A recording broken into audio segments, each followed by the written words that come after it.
Just give me something to drink. We got a good video for y'all today. So the video we got today is so CM Punk is injured. He's injured, y'all.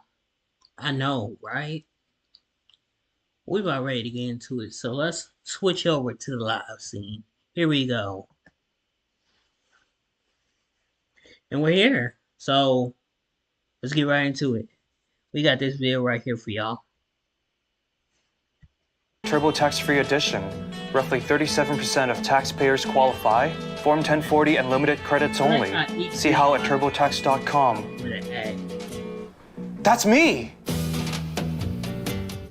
CM Punk's return at Survivor Series brought another level of excitement to the WWE product. His promos, his presence, and it was one of the biggest moments in recent memory. And WWE had no problem in telling us that the big match for Punk was a battle against Seth Rollins. Both men share similarities in their rise to the top and their success. ROH, very outspoken and hard-headed. Money in the Bank cash-in. There's a lot with that story, and coupled with their problems over the last few years, at least from Rollins' position, it makes sense for them to feud and have a match at WrestleMania. The prospects and potential of this feud are too big to ignore. However, Seth Rollins has come up with an injury and his status for WrestleMania is somewhat doubtful. The expectation is that he's coming back soon, but that's most likely changed plans for the WrestleMania match. I think CM Punk was supposed to win the Rumble, and since Seth wasn't around, it was better to wait until the Chamber to start their feud, since he would be close to ready, and they could go all out with a 4-week build. So seeing Cody win the match after mentioning these things makes sense. During the match, Punk seemed tired and exhausted as time went on. There was even one point where Drew hit him with a Future Shock DDT and he looked hurt. I thought he was injured, but he fought through it. Turns out that spot did hurt him, and if the reports from Pro Wrestling Insider are believed, CM Punk suffered a torn tricep. That spot stood out to me, and I'm not on some LeBron James lying type stuff, no, it was just a small thought. Punk's dealt with injuries over the last 2 years, and it gets worse and worse for him, which is unfortunate. This man was back to try and regain some of that fire he had and end his WWE run on a good note. Now there's a possibility of him waiting for 4 to 6 months,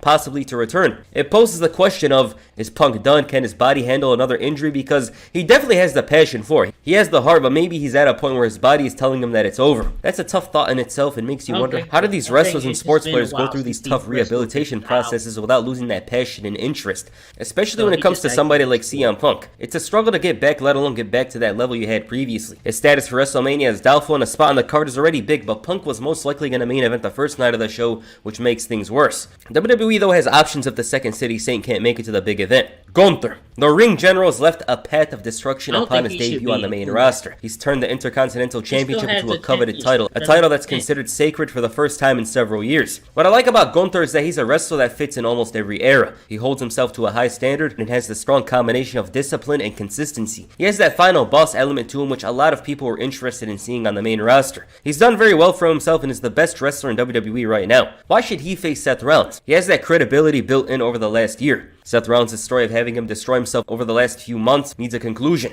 Gunther could be the best ending for Rollins. He's the toughest challenge in storyline, the longest reigning Intercontinental Champion of all time, stepping up to challenge the broken champion who has to constantly tell himself that he isn't hurt. Will Rollins triumph this big challenge or fall victim to the ring general? Gunther is most likely winning the title this year. It's obvious, but I'm sure if this match happened, it would be good and provide Rollins one of his best matches of his title reign. Drew McIntyre. The former WWE Champion's had a tough time since 2020. It always feels like he's close to the title, but never ever actually won it again. His story is deep and has some personal hatred rooted towards those that benefit from doing wrong.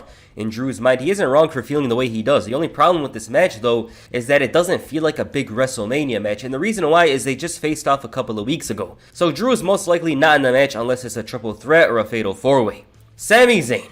The underdog from the underground, one of the best wrestlers last year. Zayn's face turn has brought out the very best in him, and a world title run is not out of the question. What makes Zayn a strong option? He has that connection with the fans that few on the roster have and a feel-good story. The problem with this is similar to Drew, it doesn't have that WrestleMania feeling. It sounds more like a SummerSlam match because both men are faces. In Punk's case, he's too good of a villain even while being a babyface. So this match is better off happening later. I'm sure if it actually did, it would be great, but it doesn't sound that big. Like if it was Roman Reigns versus Sami Zayn, that sounds big because of not only their past, but the fact that Roman Reigns is an unstoppable force going up against a scrappy underdog.